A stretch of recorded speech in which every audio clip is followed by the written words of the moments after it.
Microphone here. Okay. Hi, everybody. Hi. Let's start with a small introduction. Although Dima is doing the heavy lifting here, it's his talk, but a small advertisement. I will also be giving a talk about DDoS attacks on Sunday, so you're all invited, and even if you have other people not in the room, you can invite them as well. We'll be demonstrating DDoS attacks and such. Let's just a small introduction about us. My name is Ben. My career, or what I did over the years, was mainly two things. Penetration testing, offensive security, up to head of offensive security for one of the big companies in Israel doing penetration testing, and development from writing code up to CTO and VP R&D of a cybersecurity startup. So that's what I like to do and what I do. And currently I work for Imperva in Capsula. We deal with DDoS attacks, and we deal with web attacks. The traditional ones like SQL injection, cross-site scripting, etc., and the more sophisticated automated attacks. And I manage the security research in Capsula, which is tons of fun because it's tons of fun. And there's also my social, my contact information. I always answer, so that's about me. And this is Dima. One of our brilliant researchers, and he's into machine learning, is into any combination between computer sciences and the actual world, and is a security researcher in our team. And before he starts, I would just like to mention that Dima was quite sick. He's still quite sick. He had the fever on 39 degrees. I had to virtually carry him to the airplane. He's on tons of drugs. So he's on tons of drugs, yeah. So if he's talking about pink elephant or something, just play with it and imagine that he's talking about headless browsers. So Dima, please. Okay, sorry. I forgot I have another slide. And remember that about the demonstrations and about anything Dima or I might say, what happens here stays here. It's like a disclaimer. What we say is what we say, not what Imperva is saying. Okay, so now you can start. Hello, everybody. So Google's most famous web page in the world, and let's start and leave the presentation, go to real web browser and understand how does it works. So if we have this very minimalistic web page, so if we open the source, we'll find a lot of code, completely ununderstandable. Even web developers, they need time to understand what's going on inside this code. But some way, browser take this code and convert it to very simple, minimalistic, and nice to our eyes web page. So let's understand how it happens, what happened behind it, and how it connected to headless browsers. So first of all, how browser can be headless. In one hand, we have code that we need to represent to humans. In other hand, it's headless. It can't present nothing to human. So according to Wikipedia, headless browser is browser without graphic user interface because it's headless. And it accesses web pages but doesn't present them to human, and it passes the result to the other programs. So let's start to understand how does it work. If we take this line and place on the left side command line tools like curl or wget, actually you can type any URL and grab the content of the URL, but the content is just a string. Okay, as one we saw before in the view source. You can nothing to do with it. It's a string. You need somehow to produce it. On the other side, we have browsers. They can take this piece of string in HTML or JavaScript and convert it to something visual, something that we as human, we can understand it. So very, very close to command line tools, we have different HTTP libraries like Python, urlib, or Go, or Java, whatever. So actually, they can manipulate with this string. You can grab it from the web and find some content inside. But also, it's very, very far from a web browser. So what we have in this gap is headless browsers. They're exactly as normal browsers, except one thing, they don't present the result to the human. So if we cross between them, let's understand what is the difference. The difference is sorry, supporting for standards like CSS or JavaScript or HTML5 that the other tools, they don't have. There is no JavaScript, no DOM, no styling, no layouts. So if you grab and you know there is some image, you don't know if it's in the left corner of the screen or right corner of the screen. You just know there is some image. But in browser, you know where it's placed on your screen. So what makes this difference? The difference exactly comes from web browser engine. Each of one of popular browsers, they have the engine like Opera based on Presto, the old versions of Opera. Internet Explorer and Edge based on Trident, Firefox on Gecko, Safari based on WebKit, and Blink is fork of WebKit that Chrome new versions of Opera based on. Also Android, it's integrated inside new versions of Android. So this makes the difference between command line tools, HTTP libraries, and real browsers. Who know what is DOM, Document Object Model? Nice, so you will help. Is HTML you write is DOM? No, it's not a DOM, it's just HTML you write. It's used by browser to convert to DOM. Is view source we have seen before is DOM? No, also it's exactly as HTML you write before, just before browser produce it. Is code in DevTool is DOM? Exactly. It's a DOM. It's a human representation of DOM objects. It's similar to HTML tags. So if we open DevTool in Chrome or Firefox or whatever browser you like, you see that you can see the objects exactly like in HTML. And if you change something in the page, you see how the DOM changed as well.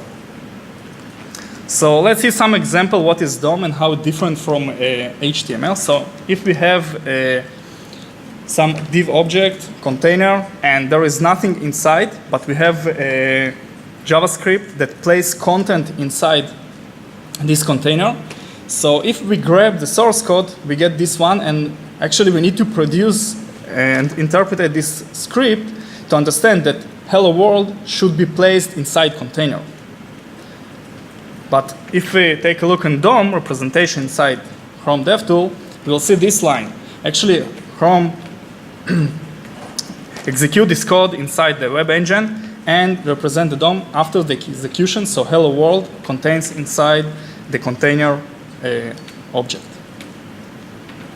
So except DOMs, there is also other things that web engine supports. It's JavaScript, as we have seen before, Cascade Style Sheet, SVG, vector images, MathML, languages to present mathematical functions and operators, WebGL, graphic engine, and many, many more. So all these under standards in WebView. So if you want to check what our browser support, we can use a test like Modernizer. It's a very famous test for checking what our browser support. You can see there is green and red lines, for green for support and red for unsupported.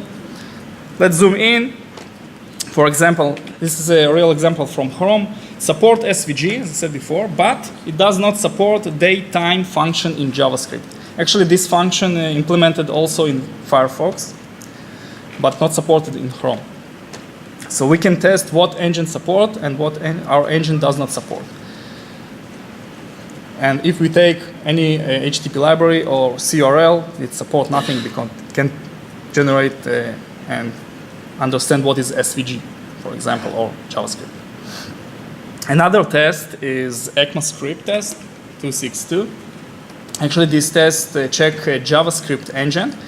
And as you can see, not all browsers can pass all the tests. There is some differences between JavaScript engines. And for example, PhantomJS is one of the headless browsers we are going to talk about.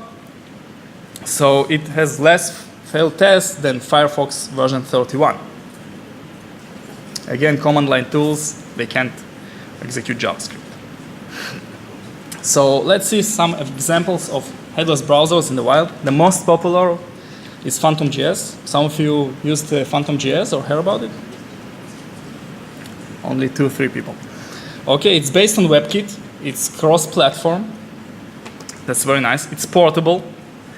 Scripted with JavaScript. So if you know JavaScript, it's very easy to write a script for Phantom. And it's very useful for UI automation, simulating user experience.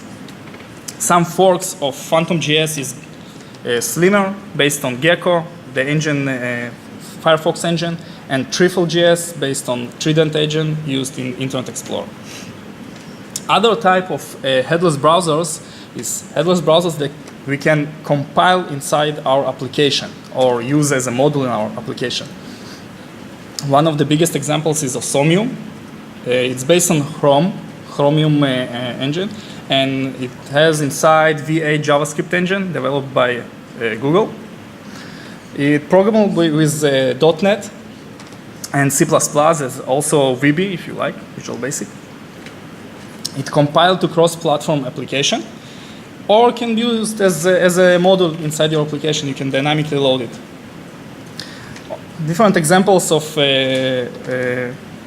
headless browsers as Osomi is Chromium Embedded Framework or WebKit.NET. What is not headless browser? So Selenium is not headless browser. Actually, Selenium is manipulation tool, okay? It use WebDriver, and you need to have real browser installed in your system prior you start to use Selenium. Because Selenium need to communicate with real browser and send it commands to execute and run and go to the page or press the button. So Selenium, it is not headless browser, it's also manipulation tool. And there is also different examples of manipulation tools like Casper.js or Appium used to mobile WebDriver or Capybara, and more examples. Prior you dive in headless browser, need to understand very, very important thing. I call it the world of two contexts. Actually, when you work with headless browser, there is two contexts that you need to understand and separate between them. One context is browser context. It means that when you have access to OS, you have access to file system, and if you want to read a file, you are in browser context. But if you go to the web page, you move to another context, and in this context you have access to DOM. The only language you can use is JavaScript, and this context evaluated not inside the browser, but inside the web engine. So all the time there is ping pong between two contexts, and let's see some simple example. The syntax is here for PhantomJS. So if you want to open page example.com, you write a command, and browser context send command to WebKit engine, control command to open this page. So now when this command is executed, we have reference to the page.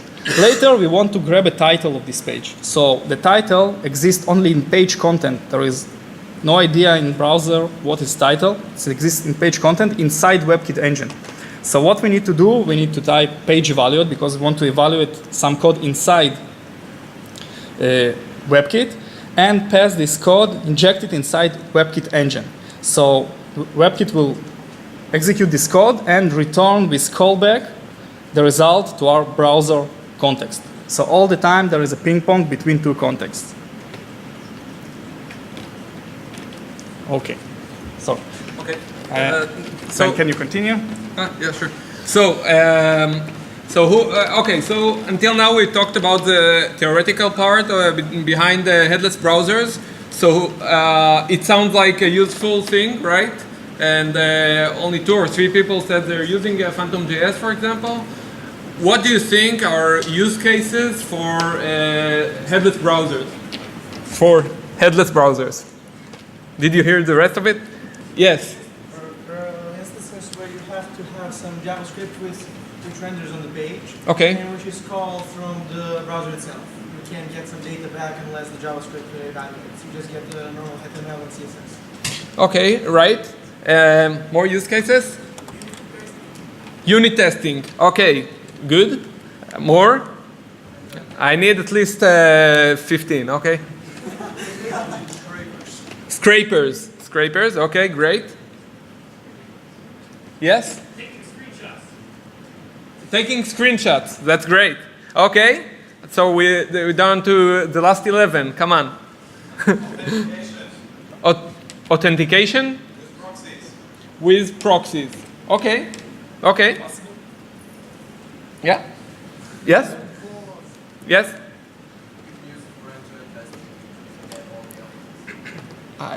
I couldn't hear, but End-to-end testing. end-to-end testing. Okay, right. So well, I kind of combined the unit testing and the end-to-end in one bullet point. Yes. You can go to a website with lots of ads and click on them randomly to confuse the ad. The ad algorithm. Yes. Okay. Okay. Or you can use it to click on ads in order to get money, which is yes. But who needs money, right? I mean, money is overvalued. Okay, so right. So let's start with some of the use cases we talked about, and I conveniently wrote them down in the next slide. But let's talk about some of them. So first of all, we mentioned unit testing and/or end-to-end testing. So if we have a sophisticated web application that we want to test. We want to make sure that when we introduce new features, we don't break everything else or anything else. And we want to check that the so-called internet weather is not ruining anything. If we have a web application that does things from different locations, for example. So QA would be a good place because we can actually do dynamic things on our web application. Other use cases can be taking screenshots. For example, search engines, they can show a screenshot of the homepage of the page that you're about to visit, so you know where you're going. Other things like crawling. Currently, the modern search engines are doing that. They're using part of their crawlers are using headless browsers in order to get to dynamic content, so they can also index the dynamic content, which is cool. And then again, we have some more use cases like performance monitoring and such. But we also have the more interesting use cases. We mentioned scraping. So scraping, you're all familiar with the term? Yes? Okay, so let's explain it if we're all familiar. It's basically taking content from web pages. For example, if I have an e-commerce website, I would like to see what my competition is doing. I will take all their products plus prices, and I will check that that I'm the cheapest or whatever I want to do with that information. So taking content from a website is good because you can take dynamic content. You can take content that maybe the site is checking if it's JavaScript supported client, and only then it displays the data. Many different things are there to be done. There's also lots of e-commerce manipulations like sniping, meaning that you want to outbid everybody else on auctions. So you want to complete a process. Now this process may not be as simple as posting some information to a web page. You might need to go through certain stages. So sniping is also a good thing. We mentioned advertisements. there's lots of money in advertisement and click fraud, meaning that if I have a website and advertisers are paying me so that real users will click on the annoying banner ads, then my headless browser will do that for them. It will emulate browsing through the website, 5 pages, and then a click on the advertisement to make me some money. There's also DDoS attacks, sophisticated DDoS attacks that complete a process that is harder to, that takes more resources, is also, well, I wouldn't call it a fun thing to do, working against DDoS, but it would be a possibility for headless browsing. Of course, fuzzing of any other thing, checking what might go wrong is also a use case. And of course, we all have our imagination and the projects that we're involved in. So I think that we can all find more use cases. So I think that let's go to some demos. So let's leave the theory in the side and dive inside the demos. Very simple demo, as I mentioned before. Capture screen. Okay, if you want to capture the screen to the image with Phantom.js, most of the examples here are based on Phantom.js because it's most popular. It's very easy. You just 5 lines of code. You go to the website, grab it, and place as an image. So let's see it happen.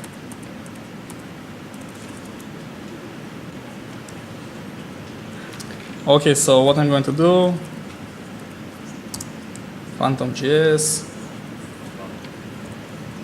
capture image,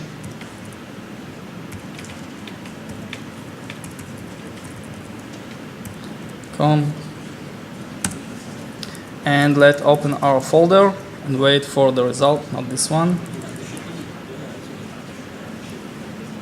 Okay, so can you see it?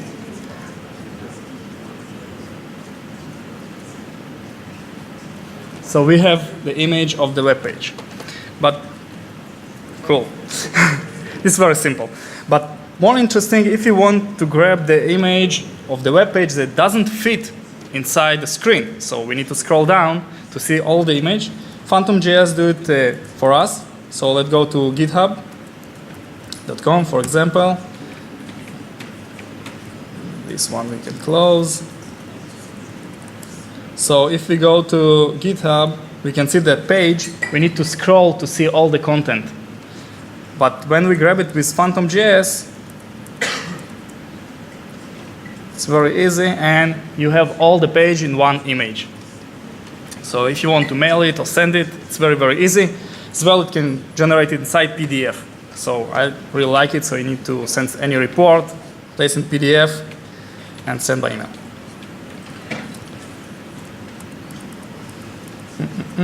Where is the presentation? Not this. Actually, this is the code of grabbing one execute before to grab the image. You can see it's very, very simple. Just a couple lines of code. Go to the URL, set the size of the screen we want to capture, and save it as an image. So let's come back to presentation. Okay, so image is good, but most of the time we have nothing to do with the image. We need more data. So we have different options in Phantom.js. We can grab titles or different objects inside the page, very easy.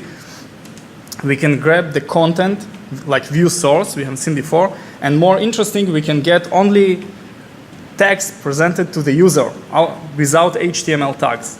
So we can just grab only the text, and we don't need to filter it.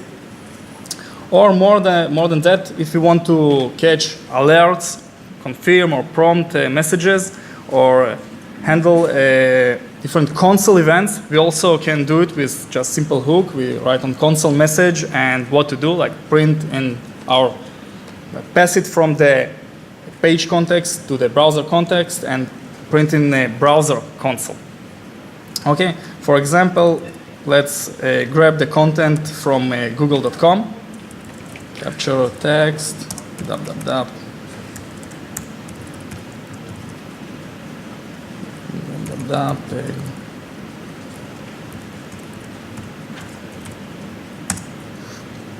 So let's wait a second till it grab it.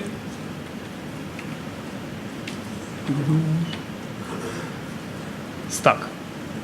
Okay.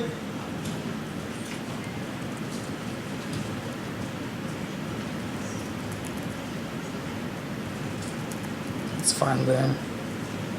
Let's try again. Okay, now it worked. So what we can see, I just print the content of the page inside the console, so you can see Google screen reader, user, Gmail, image, sign in. This is exactly what user can read on the page. So with just one line of code, I can grab all the content without any HTML tag. Very nice and useful. Okay, let's come back to the presentation.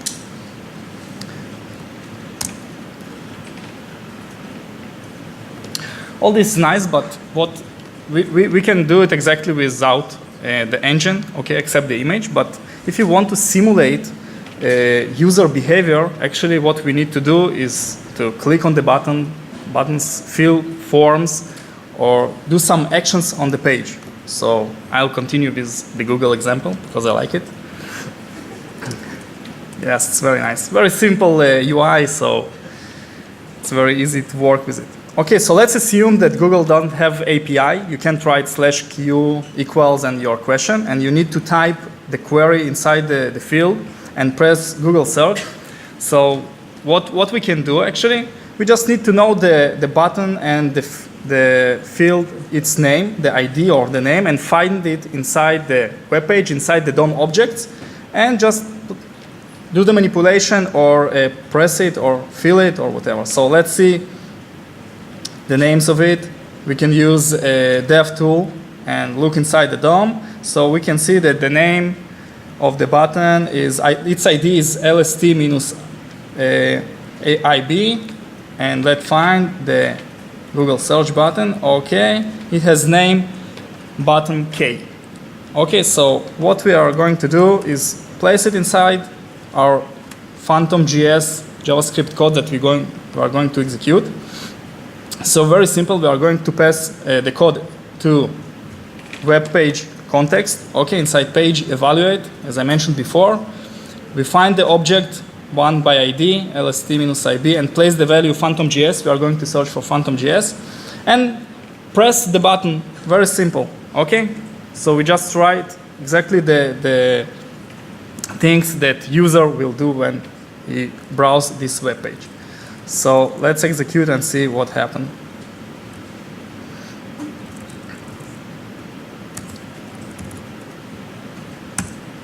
Okay, the result will be saved as an image, so we can shortly see it appear on the screen. Probably there was some internet connection problems.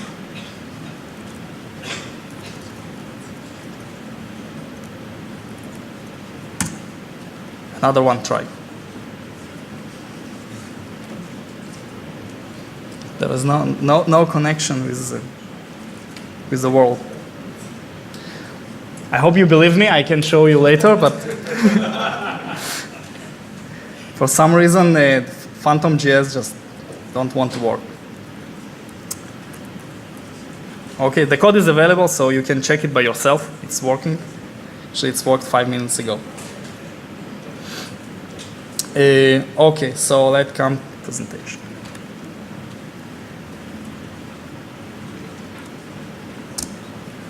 So,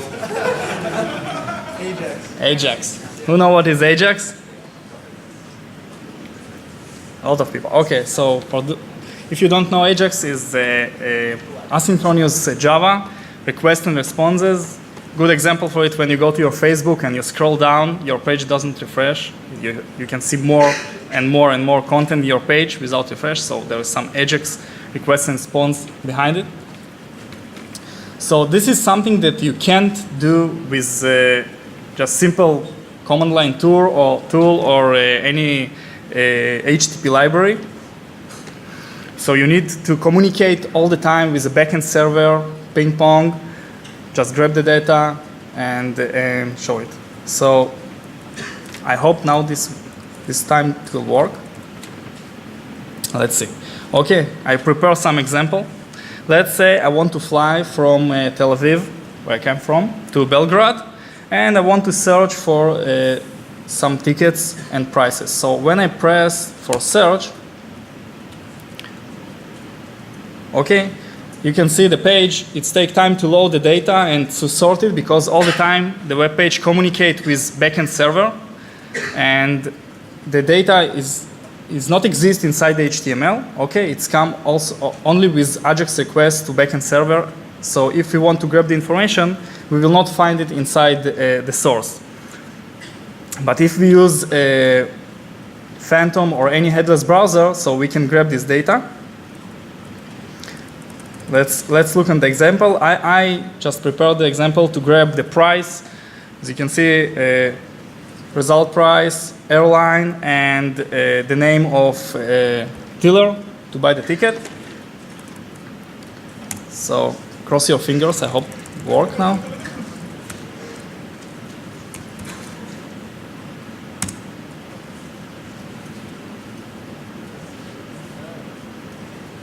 No signs of life. Okay. Actually, when you work with AJAX, it takes some time to grab the page because Phantom.js need to wait till all the data are come to the page prior it start to grab. Failed to load the address. What can be better? It's okay.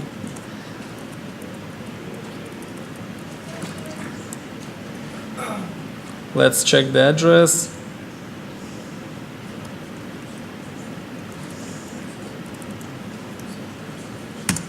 Another one try.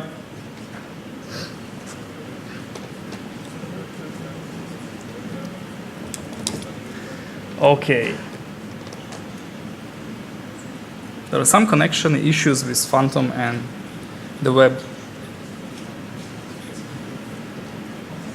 Okay. No. Some problems.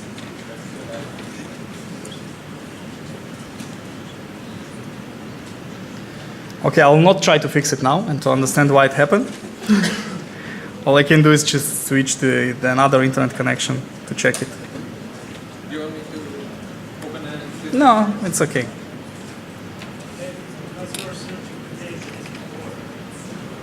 The data before? No, there is no problem with data. It can access the web page. So there are some internet issues. Okay, this example is local, so there is no problem. Do you anyone have an idea what I'm going to talk about at this example? Find the differences, exactly. Sometimes different websites, they don't place content as text, so you can grab the text and compare if it's changed, like price for some stuff. Okay, what you need to do is just compare images. So as I mentioned before, Phantom.js can be manipulated by Casper.js, and you can combine different scripts to compare images, and it can be done very, very easily. So let's see another example. So this example, if you want to buy a coffee, for example, and we press, we have price. There's no image, there's some connection issues. Okay, so we have a price for $2, but this price, exactly, if you can see, it's image, it's not a text, so you can grab it. And we are going to change the price without changing the HTML, just by changing the image.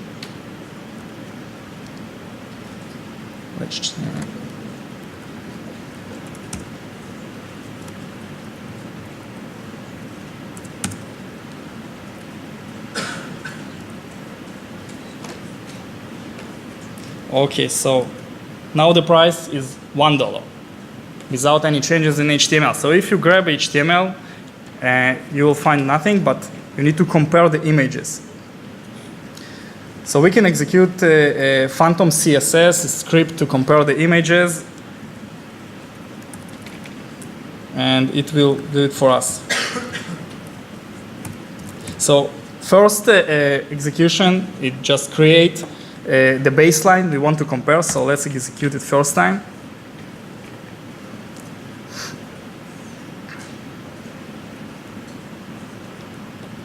Okay, so now we have a baseline. We go and see the images, it's grabbed. Okay, there is a price, the image of the coffee. Okay, so let's change the price back to $2. Oh, sorry.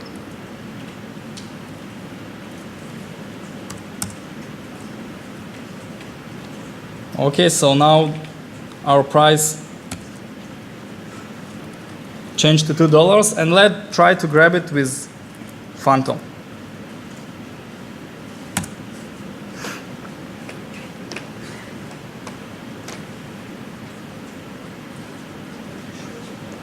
Okay. So we have some failed test, means there is some differences. So as you can see, let's go not to the screenshot, to failures, and find the differences. We can see the image is changed, so we know there is some changes, visual changes inside the page. Also more zoomed versions change exactly in the price. So you just can imagine what you can do with this technique, to take two websites and compare the differences. It's also useful by UI QA, for QA and for web QA, to check CSS, if you change some image, if it's changed, if some picture move 1 or 2 pixels left or right. So visually you can't understand it, you can't see it, but with algorithms to compare images, it's very, very easy to find this change. So I mentioned before Osomium, another tool that used to compile inside the application, not like Phantom, that you pass some script to the engine and it's generated, it's actually interpreted inside it. Osomium is a library you can load inside your application, and you can do more interesting thing when you do it. So there is some example of code written in Osomium. The idea is same. You have two contexts, your web browser or your application context, and you have an engine context. Okay, in the case of Osomium is Chromium, it's Chromium based, it's Blink inside. So just try to imagine if you have in one side browser core, and in other hand you have tools like .NET with forms and all the UI and all the buttons you can create. You just can take your headless browsers and give him a head. Actually create real browser on top of headless browser. So I'm going to show the example of browser based on Osomium engine. As you can see, it's real browser. It's written completely on .NET using Osomium engine. And you can browse to .com, any website you want, and just search. So you can take headless browsers and make real browser, your real browser, if you want to use it inside the application. So you don't need to switch to Chrome or any other browser used by user. You can integrate it inside your application. So it's very, very useful and very nice. Actually, it's not mandatory to create UI. Also can use it as a completely headless browser with command line and executed on headless system.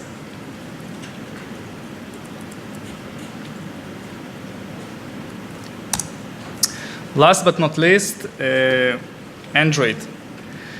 There is no real example because it's very hard to project Android screen in the projector. But what's interesting inside Android, it has a WebView inside the operating system, so you can use it exactly like as headless browser. So you can create WebView, give them a screen size of 0, and then just manipulate the JavaScript inside the WebView engine to do whatever you want, actually, inside the mobile. What is good with WebView, it's integrated inside Android, so you don't need to worry about to install it in Android or how to deliver this this model inside the system. It's already exists. It's all the time updated by Google. So Ben? Before I wrap this up, I must try running the script. Maybe we will, if we all think positive thoughts now, maybe it will work. I don't know. I'm a witness, and I saw that this worked in the hotel room. So let's keep our fingers crossed.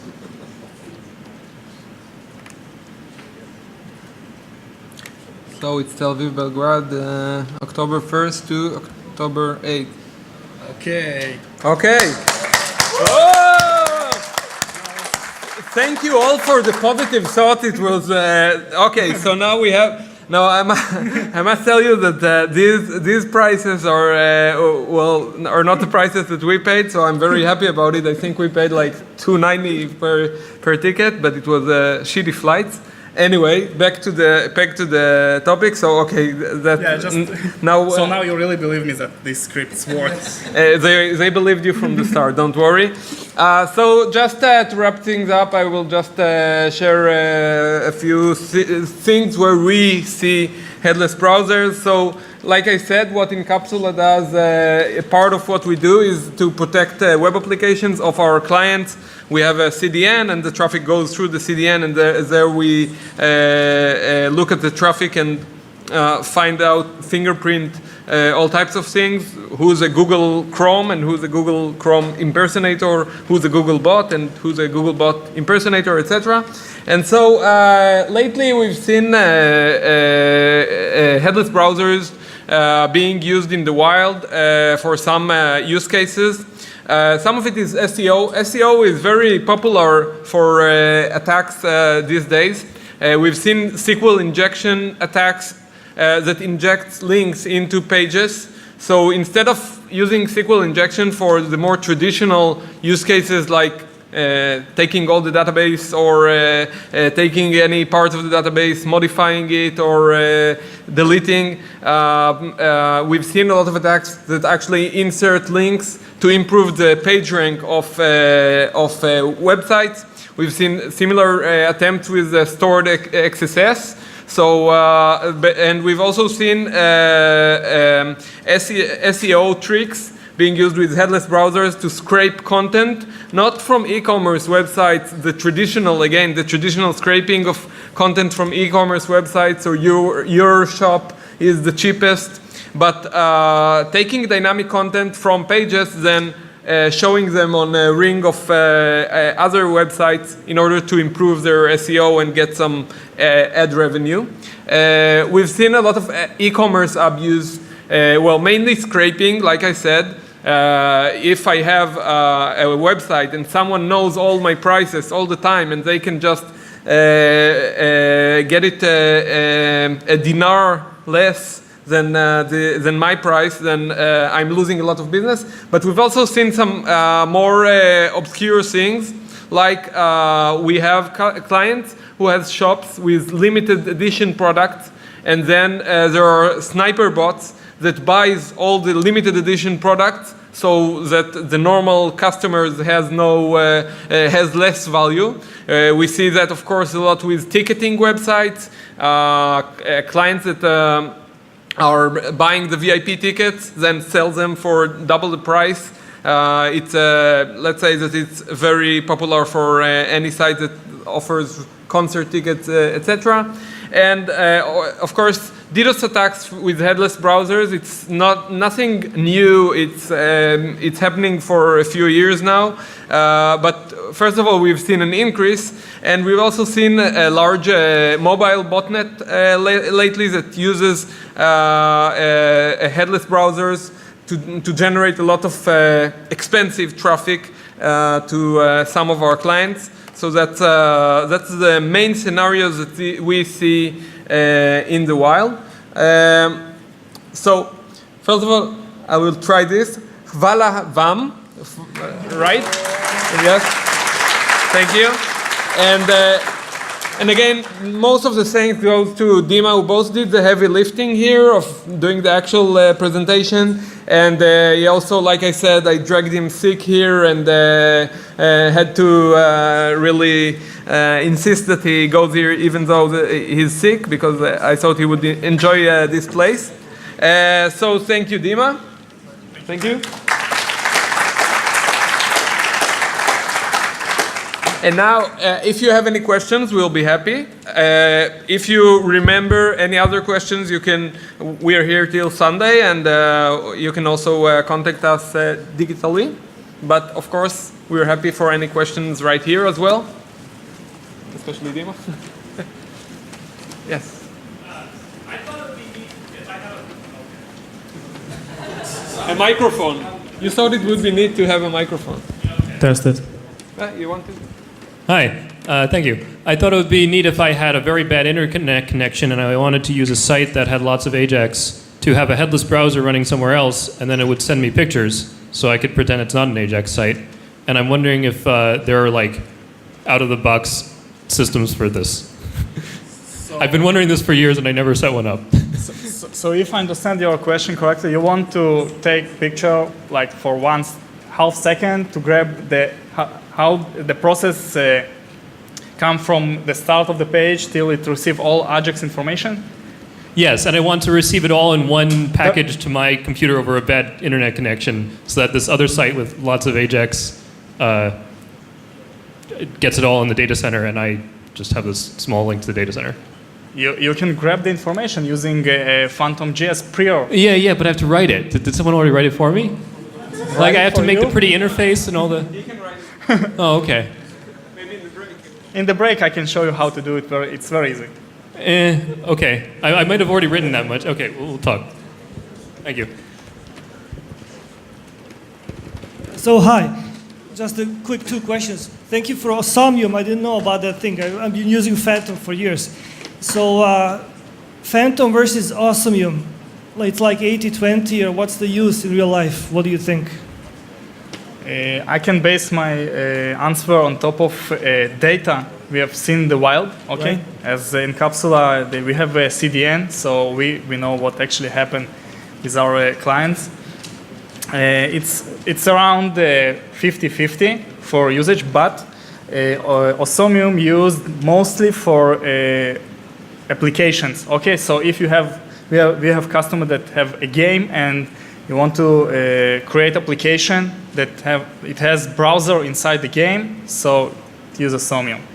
So it's Phantom, Osmium, and there's no third thing that's mainly used.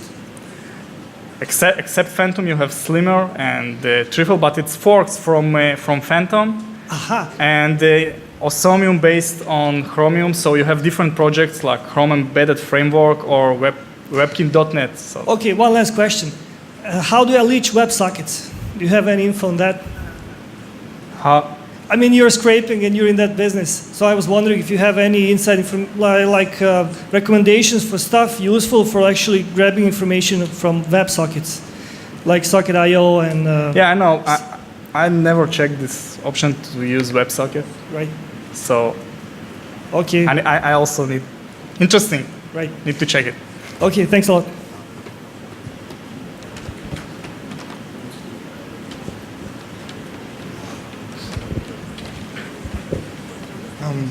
Have you actually made any testing with penetration testing with Phantom.js, like testing XSS payloads maybe?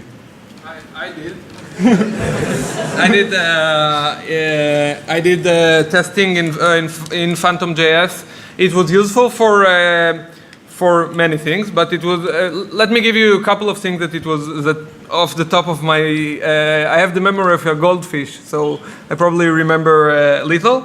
But first case was a race condition in a complicated process. It wasn't the traditional race condition of sending lots of post requests of give me $700 and hoping that I'll get $1,400, although I only have 1,000 in my account. Hope I made it clear. So it's more of a process that you need to do, and then by doing the complicated process together from many different sources, you can get to do that. And also some logical bypasses that, well, let's say you might have done it otherwise, but it would take much more time. So I think that these are the two cases that I can remember of using headless browser for penetration testing that was fun. And I think that both of them brought results that I'm not sure that in the limited time, are you a penetration tester? Yes, as a hobby. Mostly, just most of the time. okay. So when you do it as a profession, you have limited time because the client always wants to pay less, so they don't want to pay a lot of money. So you need to complete a certain certain test of an application within a week or within a few days, depending on the client. So I'm not sure that these results would have been there by time otherwise. So it made things very convenient and fun. Also, okay, I remember I told you I have a memory of a goldfish. So the third thing about penetration testing was a project involving a raffle and the screen capture and comparing screenshots. Let's say that it did the trick, and again there were no parameters passed or something like that that could help otherwise. So I think that other than that, you can of course do it in other ways, like auto-it and then writing something. But I think that it was a good choice to do that with headless browsers. Okay, hope that helped. Yeah, thank you. Sorry, I jumped. Hello.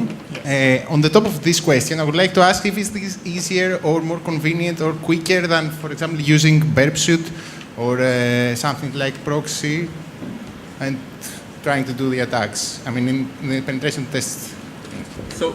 So again, it depends. It all depends. Like the last guy said, it depends. When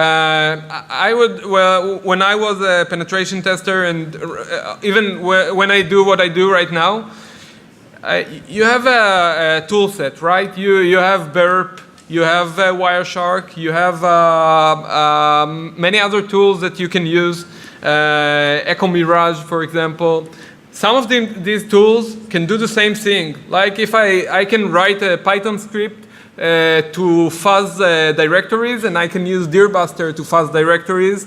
I can use Burp, and I can use Fiddler, and I can use Zap, and I can use Phantom.js, and I can use Osomium, and I can. So you have a tool set. So first of all, a lot of it depends on what you're comfortable with. So that's part of it. Also, as a sideline, I would like to say that what you're comfortable with. Sometimes I go the other way to find something that I'm not comfortable with, so we can explore additional technologies. So again, it depends on the tool set that you're comfortable with, that you want to do, especially when you're tight in time and you need to do something quick, and it's really case specific. If there's something that I can do with normal curl, or I can just grab a page, grab an HTML page, run a regex or run a search between or whatever, and get the results, and I'm finished, then maybe I wouldn't bother using Phantom.js, although it would take about the same time, but it's simpler. So it's really case dependent, I'd say. Okay, cool. So we're really, so I see there's no further questions, but really feel free to contact us anytime during the conference. We'd love to help answer them.